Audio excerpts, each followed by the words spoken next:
Bismillahirrahmanirrahim. Walladzina hum 'ala salatihim yuhafizun ulaika fi jannatin mukramun. Al-Ma'arij 34-35. Bagi siapa yang mampu menjaga, bagi siapa yang mampu memelihara, bagi siapa yang bisa batu-batu anyo tamanina, batu-batu anyo khusyuk ketika yang melakukan ibadah salatnya, maka Allah janjikan untuk orang-orang itu tanpa diminta pun Allah pasti kamagiahkan untuknya sarungko. Tanpa diminta pun Allah pasti kamagiahkan untuknya kemuliaan. Begitu banyak sayang Allah kepada kita orang-orang yang mampu dan menjaga ibadah salatnya. Makanya pada kesempatan pagi kini kau kadang harapan ambo bapak ibu yang ambo muliakan, ambo tak majai, tak menggurui, cuma mengingatkan untuk kita bersama. Karena ketika orang itu beribadah kepada Allah, tujuannya tak lain dan tak bukan pasti ingin mendapatkan ketenangan dan kenyamanan. Allah pun mengatakan qad aflahal mu'minun alladzina hum fi salatihim khashi'un. Karena orang-orang yang beriman itulah mereka orang-orang yang beruntung. Ketika mereka beribadah kepada Allah, maka ibadah mereka itu ada hasilnya. Maka ibadah mereka itu ada khusyuknya. Supaya mereka jangan zalim ketika mereka beribadah kepada Allah. Lalu apa yang harus kita lakukan? Karena ada juga orang ketika dia salat pengananya di situ.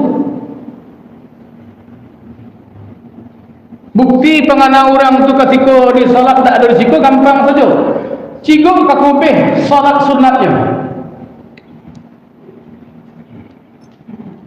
Bukti orang tu tak di badan dia sembahyang.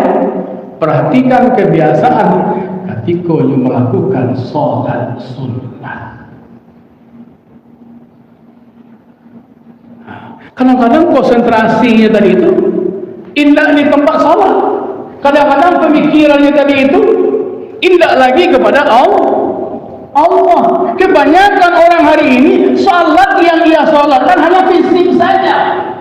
Matanya baru yang ia solatkan, kakinya baru yang ia solatkan, badannya yang baru ia solatkan, tangannya yang baru ia solatkan, telinganya yang baru ia solatkan. Kalau ini yang ia solatkan, pasti dia akan mendapatkan capek ketika solat itu. Maka inilah yang harus menjadi perhatian kita bersama. Sehingganya ruh salat itu tidak dapat bagi mereka. Jadi kalau ada orang yang sholat, ruh sholat tidak dapat bagi mereka, zalim mereka. Tidak saja itu, karena mereka sedang beribadah kepada Allah, tetapi mereka juga zalim kepada diri mereka sendiri. Sementara Allah sudah mengatakan bagaimana seseorang itu bisa beribadah tidak saja dengan fisiknya. Bagaimana seseorang itu bisa beribadah supaya dia membawa rohnya dalam beribadah itu. Allah katakan dalam Al-Quran, itu wahyu kepada Nabi Muhammad SAW, surat Al-An'am ayat 162. Nah, kalau boleh hamba bertanya begini, Pak Haji, yang duduk gini di sini Pak Haji, fisik saja atau ada roh dalam fisik? Kalau seandainya roh itu baik, alih saya sembahyang di situ. Berarti dan sembahyang di situ fisik dan hati-hati itu. Jangan sampai kita lupakan ketika minta takbiratul ihram, ikut sertakan roh kita. Kenapa? Ketika roh itu yang ikut salat, tidak ada bacaan ayat imam itu yang lama. Buktinya ibu-ibu, bapak-bapak, ketika kita melaksanakan salat di Masjidil Haram, Bara sepanjang imam membaca ayat, tidak ada lelahnya, tidak ada letihnya. Kenapa? Karena ketika itu kita sudah berserah diri kepada Allah. La haula wa la quwata illa billahil aliyyil azim. Kita berserah diri secara lahir batin. Makanya ingat kata Allah, qul inna salati wa nusuki wa mahyaya wa mamati lillahi rabbil alamin. Katakan ya Muhammad, sesungguhnya aku salat. Qul inna salati, sesungguhnya aku beribadah. Jadi yang beribadah itu bukan orang saja, tetapi aku yang beribadah. Niatkan itu dalam hati kita. Wa mahyaya, aku yang hidup. Setelah hidup, wa mamati, aku yang mati. Kesemuaan dari aku salat, aku beribadah, aku hidup, aku mati, itu semuanya untuk siapa kita beriman? Hanya untuk Allah Subhanahu wa ta'ala. Makanya pada kesempatan hari ini, supaya bapak dan ibu-ibu nanti beribadah itu ada membawakan hasil, ada membawakan sesuatu yang bisa kita banggakan diri kita kepada Allah. Pertanyaan saya yang berikutnya adalah, ketika kita baca Al-Fatihah, secara lahiriah itu sudah dibaca oleh anak kemenakan kita tadi. Tetapi sudahkah kita pahami secara hakikat apa yang kita bacakan? Minimal Al-Fatihah tadi.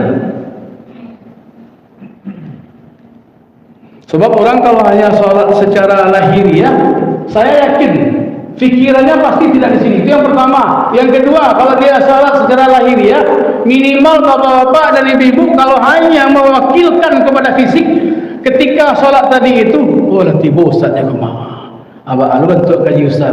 Woi, lain asyik lo mandinya. Jangan-jangan itu yang ada di benak kita. Ini sangat berbahaya. Saya sempat pernah mengalami ketika orang itu beribadah, apalagi subuh bapak dan ibu. Kalau sudah waladhdallin, biasanya kan itu baca amin. Tapi dia pemikirannya tadi tidak dalam sholat. Ayat yang kedua, lakum dinukum waliyadin. Dia tangannya tidak sembahyang doh. Amin. Dia ulangnya amin.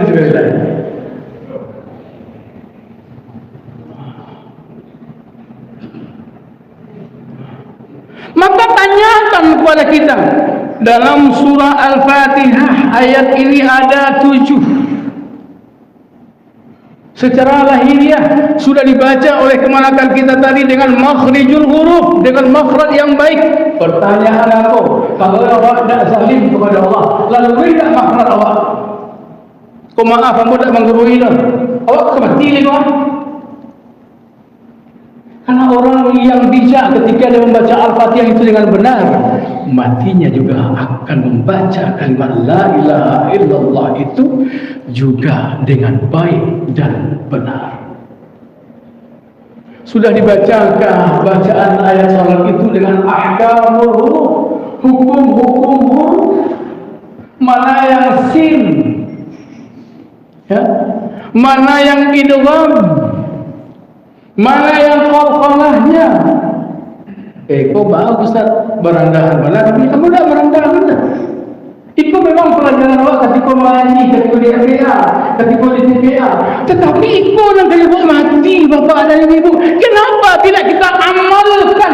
Kenapa tidak kita praktekkan ketika kita beribadah kepada Allah Subhanahu wa ta'ala? Makanya saya minta kepada kemenakan hamba yang menjadi imam, ibu-ibu apa-apa bagi kita yang sudah umur lansia seperti saya ini, tolong wiridkan kembali untuk berlatih membaca Al-Fatihah itu dengan baik dan benar. Karena konan kajiawa sisunya untuk orang dah ada untuk awak tu. Sebab Rasulullah mengatakan dalam hadis yang sahih yang diriwayatkan oleh Muslim, orang yang paling baik di antara kamu itu tidak banyak, kata Rasulullah. Lalu siapa yang paling baik di antara kamu itu? Khairukum ma ta'allamal Qur'an wa 'allamahu. Orang yang terbaik di antara kamu itu, kata Rasulullah, dua saja. Sebelumnya bisa dari ibadat, supaya kita jangan zalim ibadah kita, supaya jangan zalim kita kepada diri kita dalam beribadah, maka jadilah orang yang terbaik, kata Rasulullah. Apa itu yang terbaik? Sebaik-baik orang di antara kamu adalah orang-orang yang pertama yang mereka mau belajar membaca Al-Quran. Kadang-kadang kalau orang Minangkabau tu, kalau pitaruh anak marapulai, kalau pitaruh jo orang-orang Basumando, pitaruh jo niak mama, itu baca mana? Tantangan anak kemanakan, anak tidak kabar ubah, kemanakan tidak kabar lain. Kok bapitaruh antara kita mama tiba di anak daro je marapulai, alhamdulillah, lai batunjuk ajaib ngaji. Lai baca akan pulau basikola sehinggunya batu tuik lo pantun tu angku palo si menyanyi basisi karisabila ko ikuanya alhamdulillahirrahmanirrahim ko pangkanya mulai jo bismillahirrahmanirrahim tapi lain dikerjakan.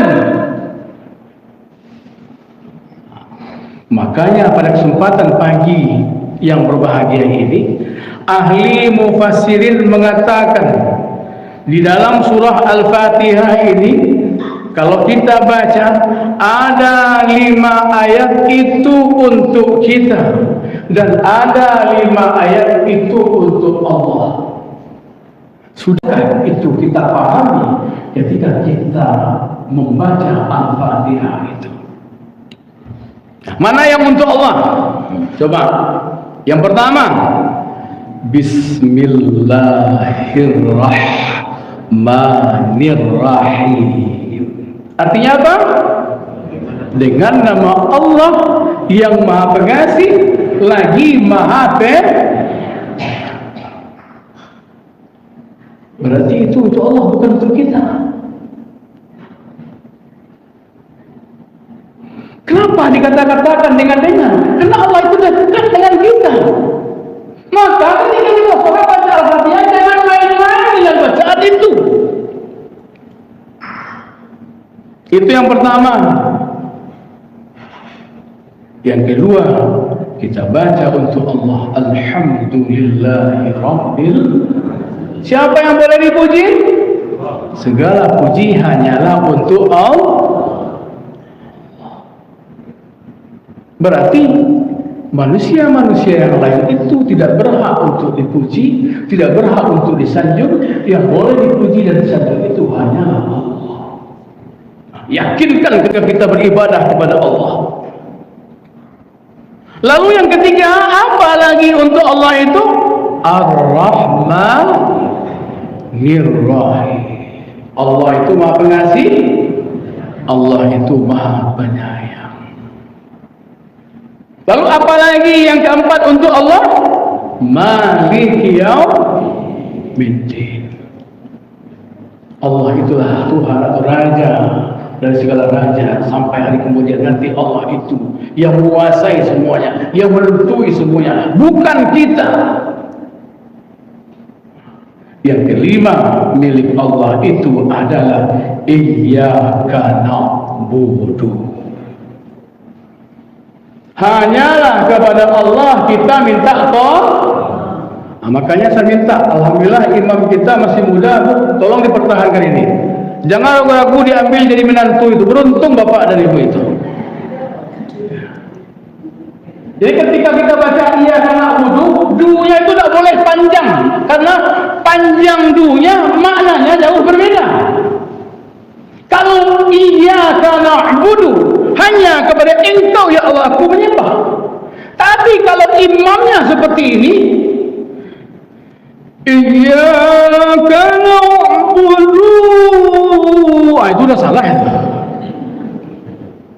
Karena duhnya itu tak boleh panjang, duhnya itu.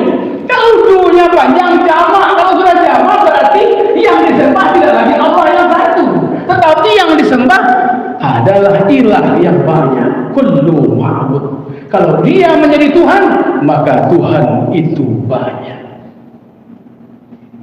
Makanya hati-hati Bapak dan Ibu. Saya ambil mengaji dari alif berintah dari asal, tidak tinggi-tinggi ke jambul. Tolong perbaiki itu kembali. Kenapa roh salat itu di situ?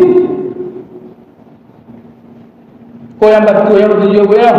Allahu Akbar. Ada yang baca Allahu Akbar. Ya, mahfuz. Boleh. Tapi masih banyak kita kedengaran hari ini yang seperti ini. Allahu Akbar. Pakai mic lagi itu, imam pula lagi itu salah lah ibu. Kaf yang boleh dikalahkan itu kaf besar atau kaf kecil? Mengaji dari awal balik ha? Kaf besar atau kaf kecil? Huruf kafalah itu ada berapa? 5. Qaf, ta, ba, jim, dal. Itu yang boleh dikafalahkan. Kalau Allahu Akbar itu kafnya kecil, tidak boleh dikafalahkan. Kalau dikafalahkan maknanya langsung berubah. Atau seperti ini lagi. Allahu Akbar, alifnya itu satu harkat atau satu alif atau dua alif. Alifnya itu satu harkat, satu alif atau dua alif. Satu harkat bukan satu alif, bu, salah. Kalau dipanjangkan alif itu berubah maknanya langsung. Yang betul itu kan Allahu Akbar, Allah Maha Besar. Tapi kalau Bapak Ibu baca seperti ini, saya banyak memperhatikan ada yang melakukan seperti itu cara sembahyangnya.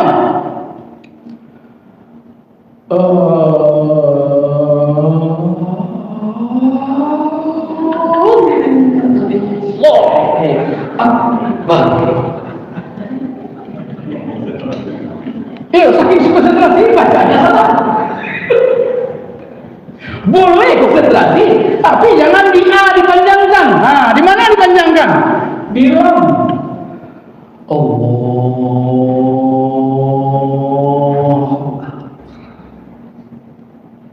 Jangan di A. Kalau di A dipanjangkan, apakah Allah itu besar? Bacanya Allah. Tidak yakin lah sembahyang Allah. Yang paling berbahaya adalah main-main salatnya. Allah.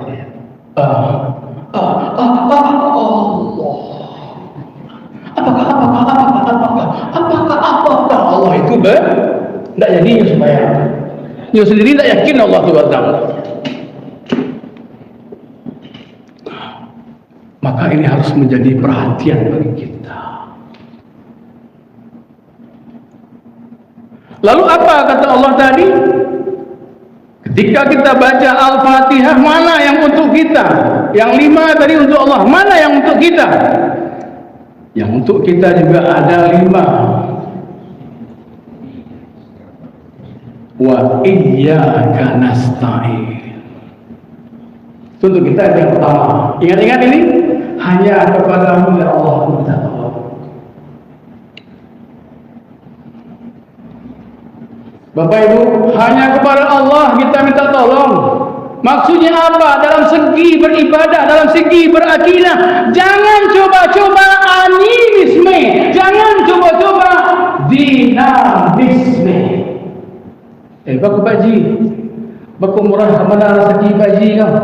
Alhamdulillah Ustaz, saja anak ambo dan nomor 3 ko, ayo tambah rezeki ambo. Anak ambo nomor 1, nomor 2, orang mengurah dia dia.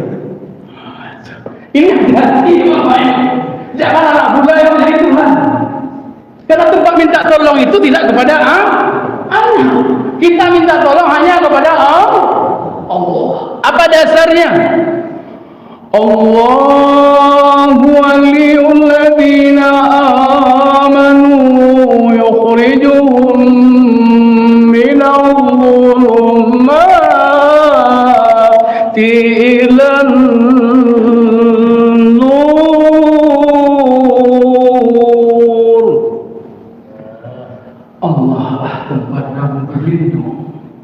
Allah lah yang menjadikan kamu, Allah lah yang jadi wali untukmu. Allah lah yang menjadi pemimpin untukmu. Kalau Allah yang kamu jadikan wali, pemimpin, pelindungmu, maka Allah pula yang akan mengeluarkanmu dari tempat yang gelap gulita kepada tempat yang penuh dengan cahaya terang benderang, dari tempat yang susah kepada tempat yang penuh dengan kebahagiaan, daripada tempat yang penuh dengan kepenuhan kepada tempat yang penuh dengan ilmu pengetahuan. Lalu apa lagi ketika kita sholat? Yang kedua, yang pertama iyyaka nasta'in, yang kedua ihdinas siratal mustaqim. Itu untuk kita, tunjuki kami jalan yang lurus. Itu yang kedua untuk kita. Karena kita dibatasi waktu, kita tiga-tiga saja Bapak dan Ibu. Kok matu ambil untuk bari, kok telinga ambil untuk pandangan. Bapak Ibu lah cuk jelek jam Bapak Ibu. Iya, maaf ya, ketik lain. Selanjutnya, apa lagi yang untuk kita? Siratal ladzina an'amta 'alaihim. Berikan nikmat untuk kita orang-orang yang apa nikmatnya? Bukan makan, bukan minum, bukan rumah, bukan tahta kekayaan, tetapi adalah nikmat iman. Itu untuk kita. Yang keempat, ghairil maghdub. Jangan engkau marahi kami. Maksud ahli mufassir, siapa yang dimarahi di sini? Adalah orang-orang Yahudi. Jadi supaya kita jangan dimarahi, jangan termasuk menjadi orang Yahudi. Itu yang keempat. Yang terakhir, waladhdallin. Jangan pula kami menjadi orang-orang yang sesat. Siapa yang sesat di sini? Adalah orang-orang kafir Nasrani. Jadi kaum muslimin, karena kita dibatasi oleh waktu dan juga karena Ambo akan ikut pula nanti kegiatan di Asrama Haji Padang, perkenalkan sebagai penutup, nama Ambo Dr. Haji Muhammad Salim Akbar SHMKN, tuanku Makhudum, dosen Fakultas Syariah Syekh Jamil Zarbe Bukit Tinggi, Bagalang-galang Perak, bacincin patah sambilan, panjang indah, singkir pun indah, selang lama ambo hatikan. Wassalamualaikum warahmatullahi wabarakatuh.